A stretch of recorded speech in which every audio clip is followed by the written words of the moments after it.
Sir நான் friend சொன்னாரு, இந்த ஒரு குறிப்பிட்ட ஸ்டாக்க இந்த விலைக்கு வாங்கிட்டேன். இந்த ஸ்டாக்கு இத்தன ரூபாய், இத்தன சதவீதம் இறங்கி இருக்கு. என்ன செய்யலான்னு கேட்பாங்க. நீங்க இந்த ஸ்டாக்க இந்த விலைக்கு வாங்குற போதே, உங்களுடைய ரிஸ்க் ரிவார்டை தேர்ந்தெடுத்தீர்களா? முடிவு செய்தீர்களா? சரி, நீங்க ரிவார்டையும் முடிவெடுத்துட்டோம், ரிஸ்க்கையும் முடிவெடுத்துட்டோம்னா, ஃபர்ஸ்ட்டு நீங்க பிரியாரிட்டி வந்து ரிஸ்க்குக்கு தான் குடுக்கணும். நம்ம கேபிட்டல புரொடெக்ட் பண்ணணும்.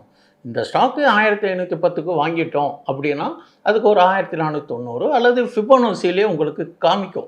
Support, resistance R1, R2, R3 அதேமாரி பிவட்டு கீழே S1, S2, S3ன்னு காமிக்கும். சப்போஸ் நீங்க R1ல வாங்கிட்டீங்கன்னு வச்சுக்கோங்க ஒரு உதாரணத்துக்கு. அப்போ நீங்க பிவட்டையோ, S1யோ ஸ்டாப் லாஸ் வச்சுக்கணும். நான் சொன்ன மாதிரி 50%க்கு.